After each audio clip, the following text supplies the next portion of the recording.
Oh no. Please be seated, all of you.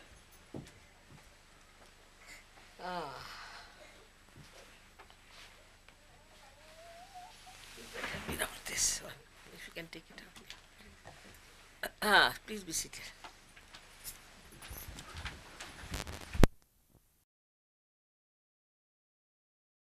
That's one of the very important things we have to achieve. That we are all just the same, there's no difference between us. Apart from that, for our mundane life, it's better that we stay in the ashram because children are looked after, children become much more social, sensible, and they understand meditation. And there's some sort of a discipline about it, meditation. People do meditation. In the house, they say, oh, I'm all right on my own, and this and that. I know there have been problems, agreed. There have been very bad leaders. That they were Australians, what can I do? They were all Australians. I had to choose someone. And they were the first who came to Sahaja Yoga, one after another. So they had to be appointed. They turned out to be bad leaders. That's, I don't know, that's the luck of Australia, I think. But doesn't matter. You should not rebel. You should stay in the ashram. That's very bad. To rebel or to create problems for collectivity is sinful. And one has to pay for it. Those who create problems for collectivity are already paying through their noses. I know people, they developed, I don't mean it at all, I don't want it. And I feel so frightened that I have known people who got cancers, I've got heart attacks, I've got horrible diseases. So it's very dangerous to do all these things, to get out of ashrams, form their own groups and work out that way is very dangerous. It's going against God, absolutely. It's like cutting God's hands and feet. Nobody should try that. If you have any problems with the leaders, you can directly write to me. I've been telling everybody, why don't you write to me? They'll write about everything, my hair are falling, my nose is becoming smaller. All sorts of nonsense, 12 pages they'll write. But they never write what's wrong with you and what's wrong with the leader. And it's very surprising. Not one person wrote to me till I discovered myself. Everything I discovered myself. Nobody wrote to me anything about them. Then they move schools, they sell things, nobody tells me anything about it. I was surprised why the school was moved from there to Sydney without asking me, they gave, bought this Barwood, they bought that, gave up that place in Kew. I never knew. No one writes to me. I have direct relationship with you. Of course, one has to have somebody, one person, to whom to contact, isn't it? After all, I can't contact all of them. But if you find anything wrong in the contact, you must inform. But without ashram, I don't Sahaja Yogis by any chance. By any chance, take it wrong. You cannot be Sahaja Yogis and you cannot be protected either. Not at all. Today maybe some people have gained some fame, some money, something. That's not going to help you. Modern times are going to be terrible.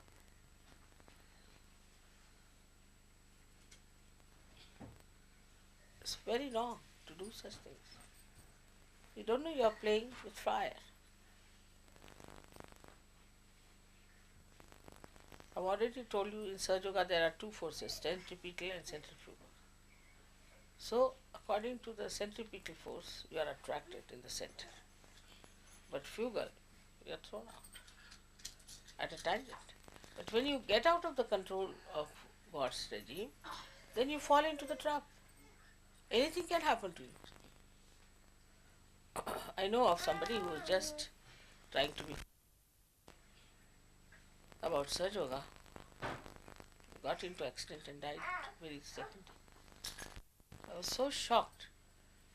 The reports came that he started talking against Sahaja Yoga. He wanted to get out of Sahaja Yoga, I wanted to take some people and made a group and things like that. It's very dangerous. Not for you, but for your children, the whole lot. You are playing with fire. You must know this is a tremendous thing we are doing now. It's a tremendous task. It's a very we are doing emancipation of the whole humanity, and you can't take liberties with it like this. Of course, there are lots of blessings, but that doesn't mean that we have right to exploit it by any chance. So please immediately try to find some ashram.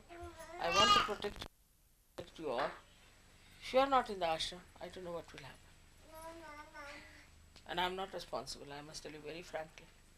Recently you must have heard about Germany's things that happened. In Germany, this Hugo is another Australian. He got some bhoot in him, I don't know what happened. He suddenly got up, he said, I can also do Sahaja Yoga. Why not? And he was thinking he can form a group. He had already sent away 2-3 people from the ashram. There was one Mr. Thomas, who was an old Sahaja Yogi. He was nice. So when Hugo went there, he said, no, nothing doing. I had closed the door. He said, I don't want to hear anything against mother. I don't want to hear anything about it. Just don't tell me. So Mr. Hugo went to another Sahaja Yogi, who was, I would say, half-baked, one must have been. So they said, we'll start another ashram, we'll start this thing, do that and all that. And the wife was rather lenient and she listened to all nonsense that he was talking. And can you imagine, she got cancer and she died? She came at a absolutely galloping stage to Shudika. She confessed all this to me. And her husband is dead also now, with cancer things. Because now you are no more in the realm of God. Finished.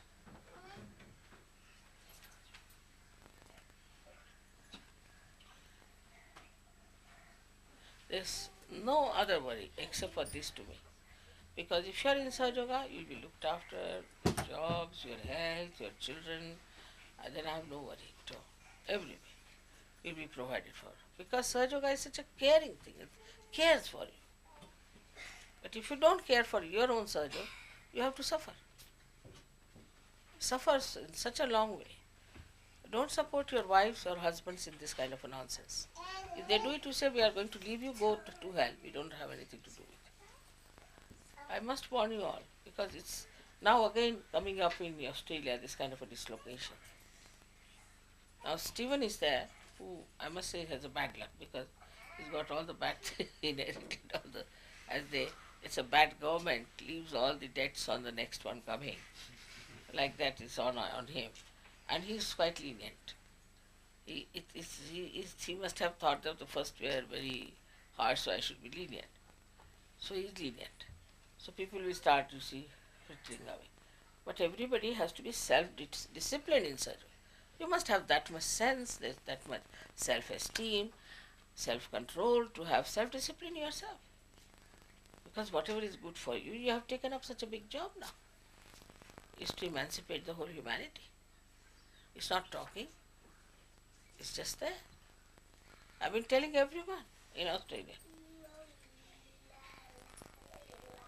I'm rather surprised how this idea is crawling up everywhere, that they should have separate houses. First I met with this idea in Perth and I blasted it out. I said, nothing doing. I don't know where you stay, what is your area, how am I to protect you? It's just ego. One Indian girl was telling me she's so happy in an ashram because there are other people in the house. You see, a burglar comes in, you are not worried because there are other people in the house. I feel so safe. The children are looked after them. If you are going to India, they say, all right, we look after your children, you can go. And everything works out better. It's much cheaper to live in an ashram, much less work, much less labor. And the real thing is the ascent part of it. It's all ego. Please face it. Please face it. Ego and small-mindedness. Very small-mindedness. You must have a proper vision of yourself, what you could be. You can be like the sky. While you want to be like a ditch, what can you do?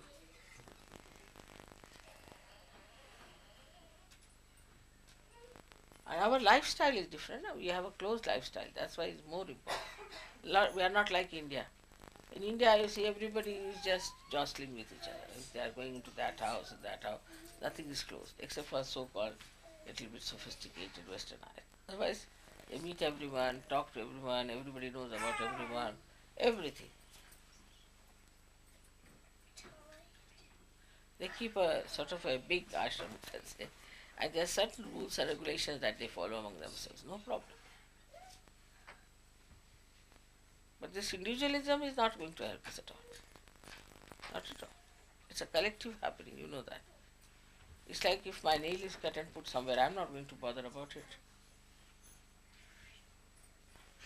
It's selfishness.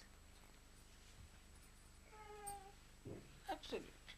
I must tell you frankly, I must tell you the truth because I am your mother. I'm not going to tell you lies. I'm not going to please you because I'm not standing for elections or anything. I am what I am. Whether you accept me or not, I am what I am. But I have to tell you the truth. Or else if you have a large house, you can have some more people there staying with you and form an ashram. But don't have your own family, my own children, my. Once you go on my, then I disappears.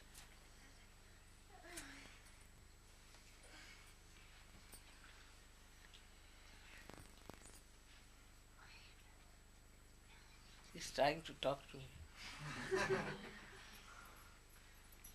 Hello? Because you laughed, now she's self-conscious.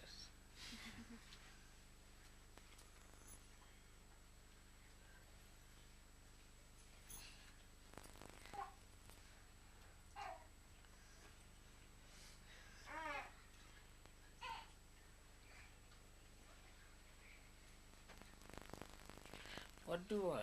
Taste their kundalini? What is your idea? You want to taste their kundalini? Just see how she understands. Oh, that's catchy. She's saying this. Correct. Alright. Thank you very much. Oh, beautiful. Oh.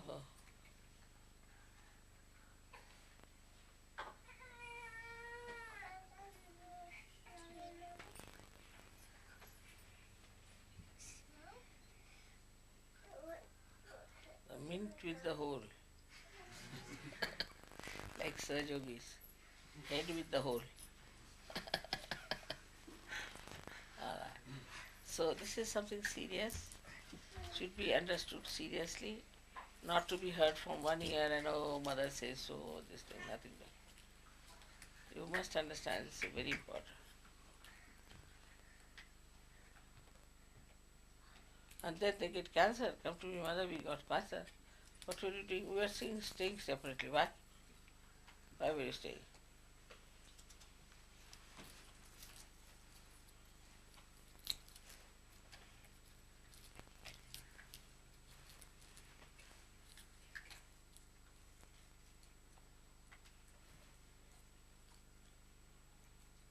If there is any trouble from the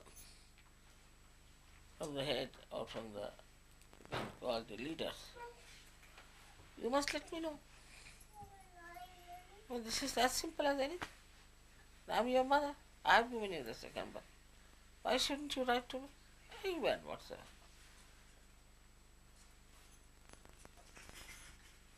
I'll be always with you, whatever may happen, and whosoever he may be. Of course, you have done some mistakes and all that I'll tell you is just different. But otherwise, you must tell me everything. It's very important. I'm not only your guru, but I'm your mother. You find anything wrong with me that you don't tell me?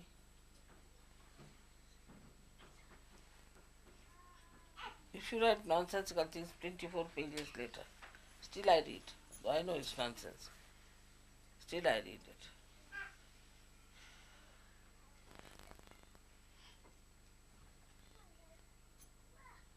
So,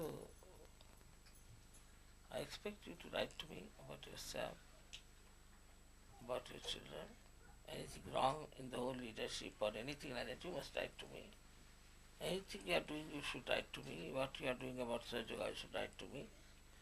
Because God will ask you, what did you do for Sahaja? Mother gave you realization. She traveled all the way, everywhere she went, did this, did that. I mean, my life is such now that I am neither living in my house nor in an ashram. Just in the air all the time. I live more in the aeroplanes than in the houses. Then we must also do something else, isn't it? We should also work it out a little bit for Mother. What are we doing here? How many places we have been? Where did we arrange the program? Like that we have to think. But if you are not collective, you will never think like that. Because your attention will be, now my house is there, this has to be paid, that has to be done, I have to get this. But if you have an ashram, you will think how you will spread Sahaja. That will be the main topic on your head.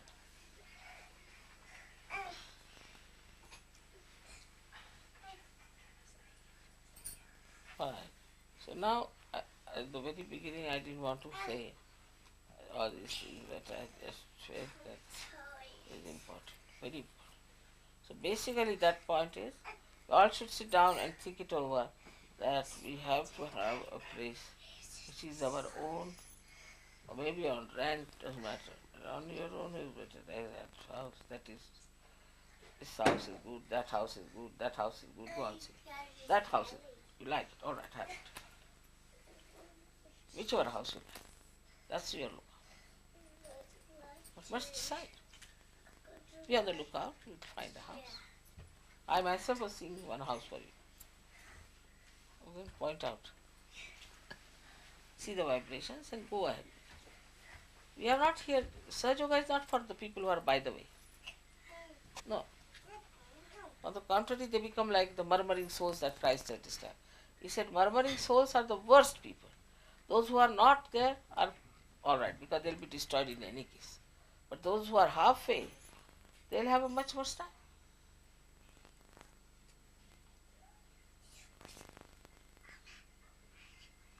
All of you should combine and go through everything. And you must let me know if there's any problem. Alright? So now for today, let us see and just try to find out if possible, if there's any house when I'm here available. You might.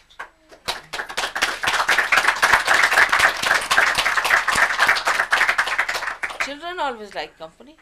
They feel lonely if they are given some support. They don't like it. When they are with company they enjoy. They don't like to live alone. Then why should we? We are people who are Ganapatis, we are innocent people. Why should we have all other things like the useless grown-ups have? You ask children, as soon as they see each other, they'll hug, they'll kiss each other, they'll talk to each other. They always want the company of the children. You can't keep them separate.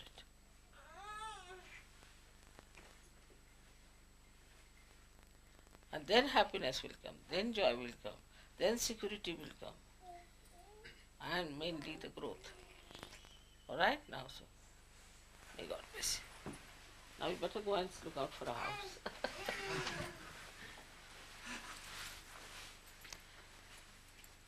I asked, Delhi people have built a house. They are also bureaucrats and stupid people there.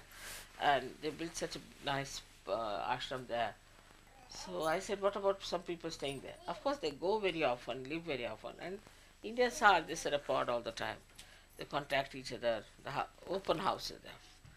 So they said, Mother, I said, there are so many ashrams. In how many ashrams I am going to live? And what about you people living there? So the ashrams are built for me only. That is funny. Take the suit. So I would request you to give up all these ideas. Otherwise, I am not responsible for you at all. Not at all. I tell you, it's impossible.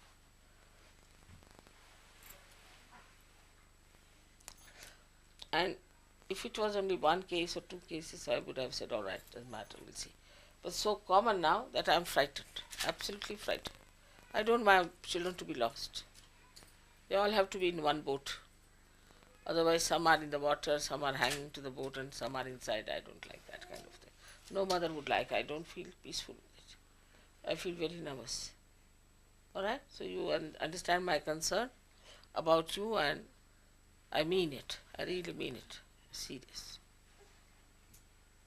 May God bless.